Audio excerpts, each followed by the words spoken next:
Bismillahirrahmanirrahim. Assalamualaikum warahmatullahi wabarakatuh. Perkenalkan, nama saya Mujib Haikal dengan nomor induk mahasiswa 12130300099 dari Prodi Hukum Tata Negara semester 1 kelas C. Di dalam video ini saya akan mereview mata kuliah ilmu tauhid. Yang pertama itu konsep dasar ilmu, yang kedua pengertian nama dan manfaat ilmu tauhid, yang ketiga tauhid rububiyah, yang keempat tauhid uluhiyah, yang kelima tauhid asma wa sifat, dan yang terakhir atau yang keenam yaitu karakteristik ilmu tauhid.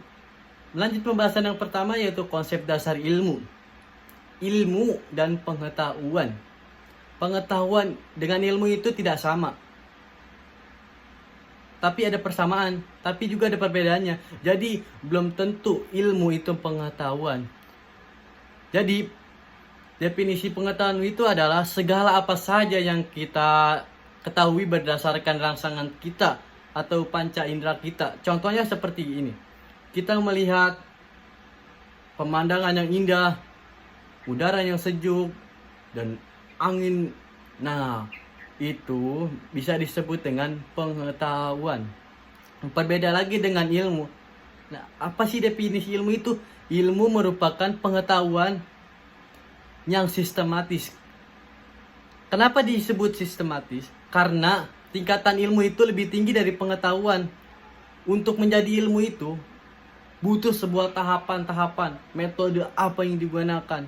Nah, jadi perbedaannya gitu. Ilmu, jadi intinya pengetahuan merupakan apa saja yang kita ketahui, yang kita lihat dari panca indera kita gitu. Jadi ilmu itu pengetahuan yang sistematis, jadi mempunyai struktur gitu. Nah, untuk menjadi ilmu itu kita akan bahas filsafat ilmu. Untuk menjadi sebuah ilmu itu ada syarat-syarat tertentu atau aspek tertentu. Yang pertama itu aspek epistemologi. Aspek epistemologi merupakan pengetahuan atau ilmu tersebut mempunyai metode-metode pembelajarannya. Apabila sebuah ilmu tidak mempunyai metode-metode, itu tidak bisa disebut dengan ilmu. Karena ilmu adalah sebuah tahapan-tahapan yang tadi yang dijelaskan oleh saya tadi. Yang kedua itu aspek ontologi. Aspek ontologi berarti sebuah pengetahuan dapat diaktifkan. Contohnya ilmu biologi. Ilmu biologi bisa didefinisikan yang mempelajari tentang analogi tubuh manusia gitulah. Semua yang kita ketahui tentang ilmu biologi. Dan ilmu matematika tentang ilmu yang mendefinisikan tentang hitung-hitungan. Itu disebut dengan ilmu matematika. Nah, yang ketiga itu aspek aksiologi. Aspek aksiologi merupakan kegunaan atau menguji kegunaan daripada sebuah ilmu. Manfaat ilmu itu apa? Tujuan ilmu itu apa? Maka apabila ilmu tidak mempunyai aspek-aspek yang tiga ini, itu bukan disebut dengan ilmu karena tidak memenuhi syarat tersebut. Nah, syarat tersebut itu apa sih? Yaitu syarat aspek epistemologi, yang kedua ontologi, yang ketiga aksiologi.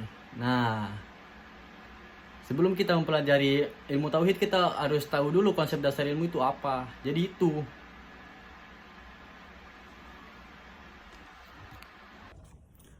Nah, untuk pembahasan yang kedua yaitu tentang pengertian nama dan manfaat ilmu tauhid.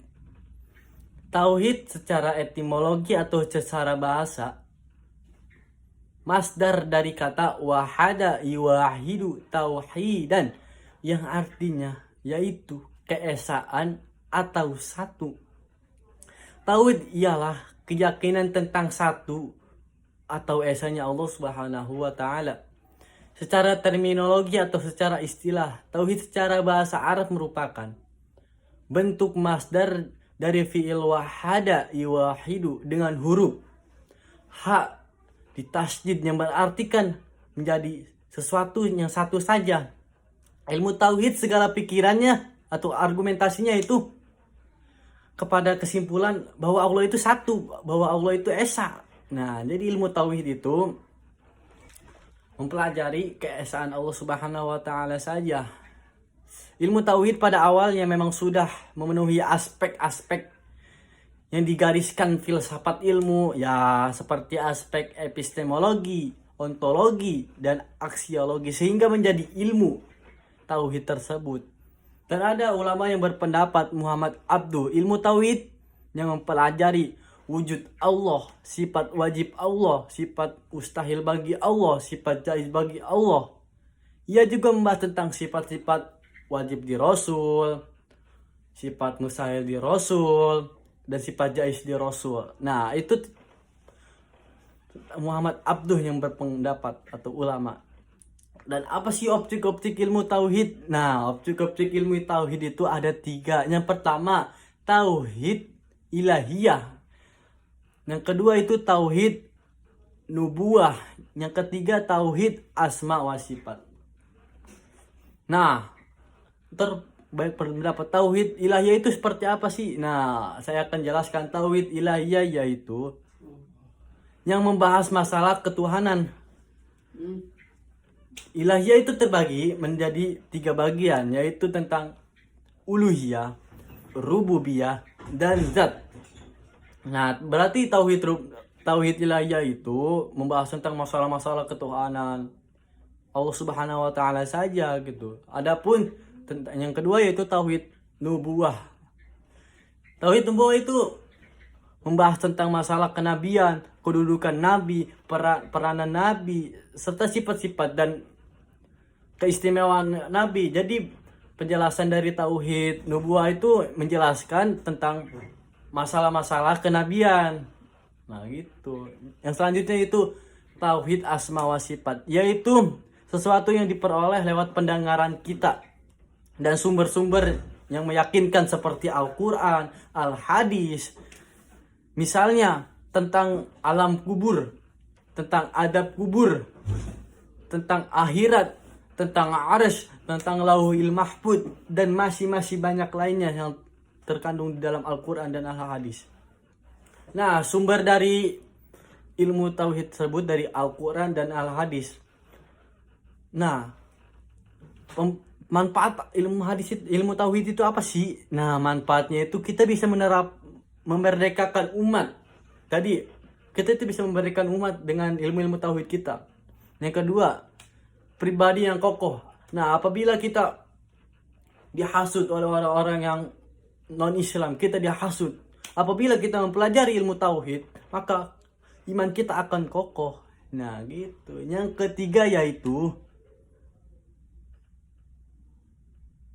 kekuatan jiwa. Apabila kita mempelajari ilmu tauhid itu manfaatnya jiwa kita akan kuat dari apapun juga. Yang keempat itu menjauhkan syirik. Nah, udah pasti apabila kita mempelajari ilmu tauhid, kita tidak akan kenal apa namanya syirik karena kita sudah mengetahui keesaan Allah Subhanahu wa taala saja. Jadi apabila kita bergantungan, kita hanya bergantung kepada Allah saja. Jadi makanya manfaat ilmu tauhid itu sungguh sangat meyakinkan gitu.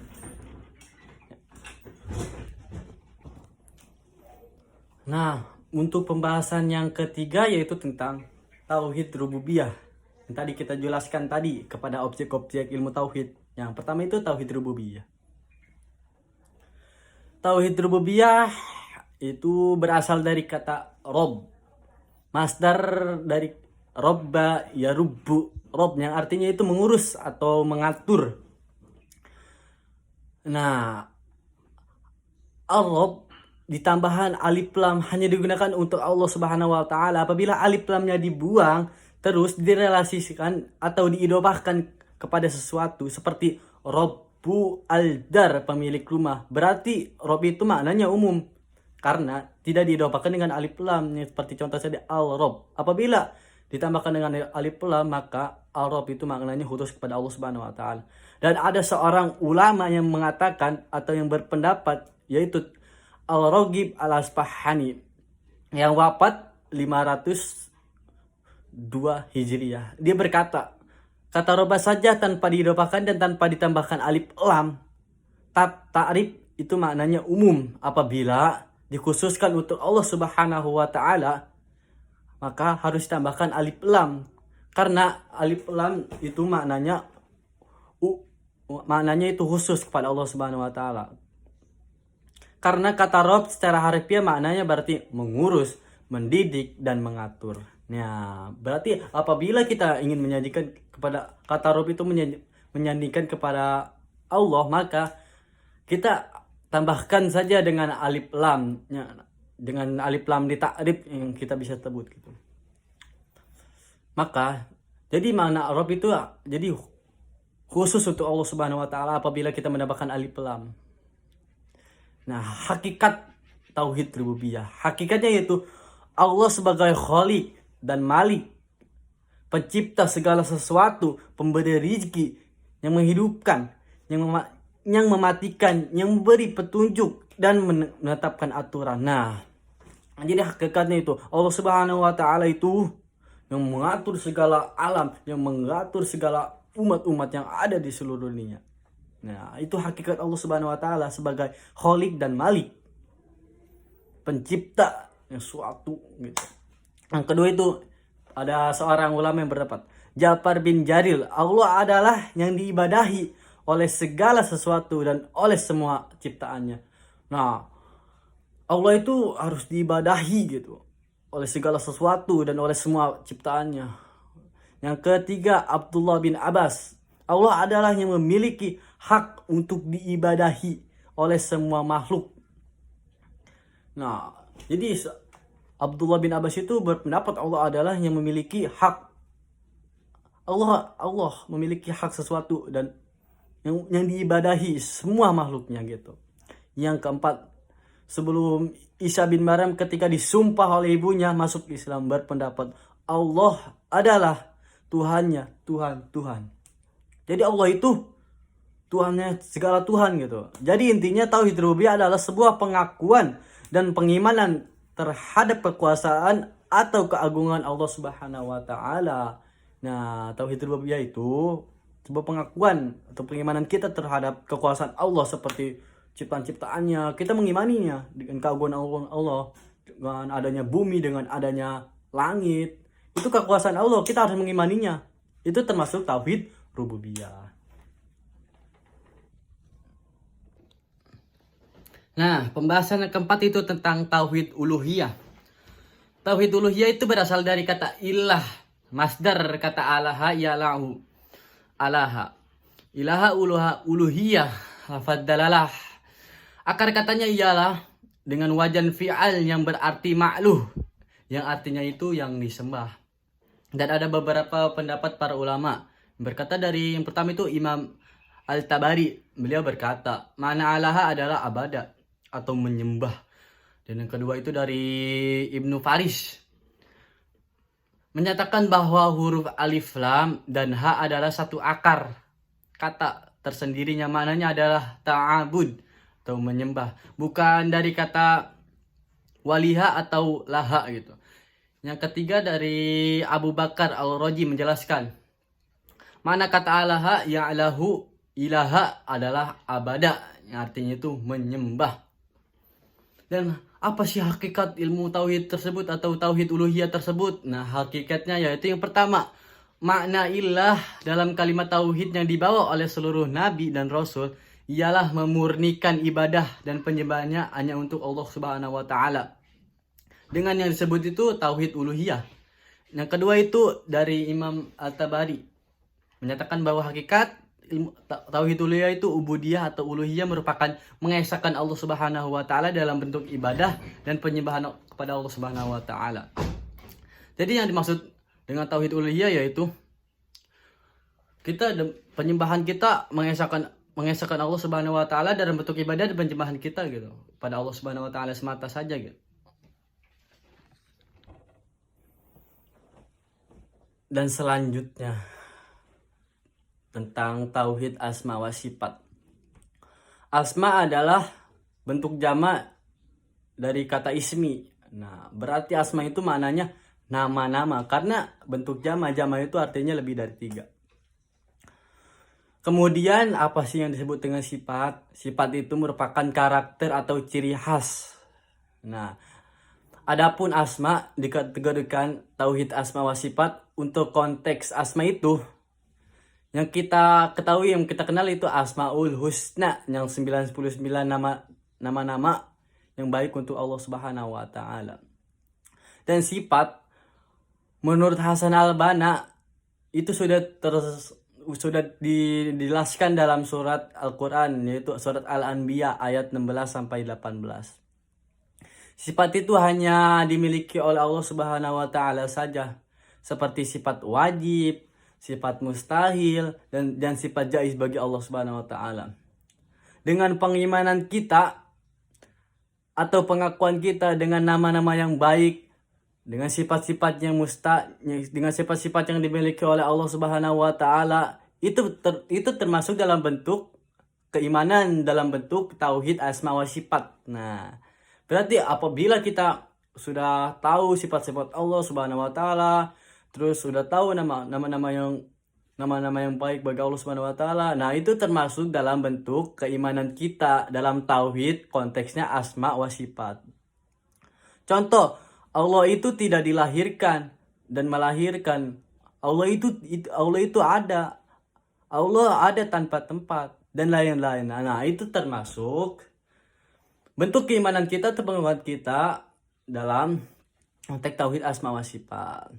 Nah, jadi hakikat ilmu tauhid ilmu tauhid asma wa sifat, ilmu tauhid asma wa sifat yaitu pengakuan atas kesucian nama-nama Allah Subhanahu wa taala, yaitu Asmaul Husna tersebut yang 99 nama-nama yang baik bagi Allah. Dan yang kedua itu pengakuan atas sifat-sifat yang dimiliki Allah Subhanahu wa taala, yang diantaranya sifat wajibnya, sifat mustahilnya, dan sifat jaiznya.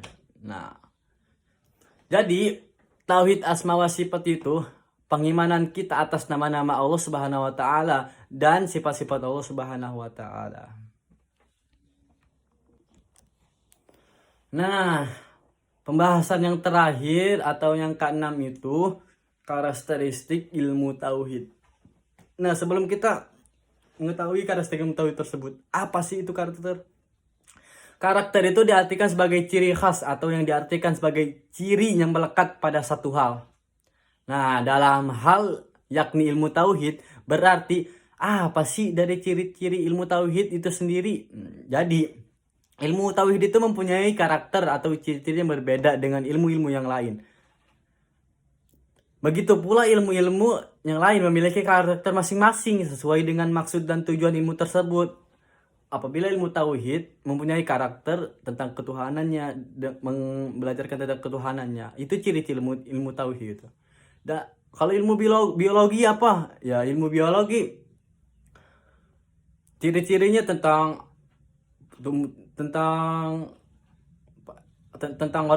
organ tubuh manusia dan lain-lain. Dan adapun ilmu matematika mempelajari tentang hitung-hitungan. Nah, jadi semua ilmu itu mempunyai karakter atau ciri-ciri masing-masingnya dan dalam konteks tujuannya atau yang dimaksudnya ilmu-ilmu tersebut. Nah, ada beberapa karakter ilmu tauhid, yang diantara itu taufiqiyah, yang kedua ghaibiyah, yang ketiga sumuliyah, yang keempat takamul, yang kelima tawajul. Berarti karakteristik ilmu tauhid itu diantaranya ada 5. Yang pertama kita bahas. Yang pertama itu taufiqiyah, berasal dari kata ta'mil, yaitu pelanggaran, berarti menuntut kepada penuntut ilmu tauhid berbuat dan beramal menjauhi segala larangannya atau menjauhi segala larangan Allah Subhanahu wa taala dan mencontoh apa yang dicontohkan Rasul. Nah, itu karakteristik yang pertama. Dan yang kedua itu ghaibiyah. Ghaibiyah yaitu berarti muatan dari esensi akidah Islam. Kepercayaan gaib disebut aksioma atau sesuatu yang tidak bisa diterima oleh akal tanpa wahyu, yaitu Al-Quran. Tidak akan sampai kepada ilmu ghaibah. Nah, berarti yang ketiga itu syumuliyah, berasal dari kata syamil, yaitu sempurna. Nah, ciri-cirinya itu ilmu tauhid itu pasti sempurna atau menyeluruh gitu. Yang keempat takamul atau lengkap, atau takamul itu lengkap atau terkumpul, sempurna pokoknya. Maksudnya menuntut kesempurnaan dalam setiap insan untuk mempelajari ilmu tauhid, yaitu kebutuhan iman, ilmu, dan amal. Yang kelima atau yang terakhir itu tawazun. Tawazun yaitu keseimbangan. Maksudnya yaitu seseorang yang mempelajari ilmu tauhid ini harus seimbang dan adil. Berarti jadi kesimpulannya karakteristik ilmu tauhid itu, ciri-ciri dari ilmu tauhid tersebut, apa maksud tujuannya. Nah, gitu. Baik, terima kasih untuk review video kali ini. Saya mohon maaf apabila ada kesalahan kata, ya, karena kesalahan datangnya dari saya dan kebenaran itu datangnya dari Allah Subhanahu wa taala. Apabila saya minta maaf apabila banyak kesalahan. Wassalamualaikum warahmatullahi wabarakatuh.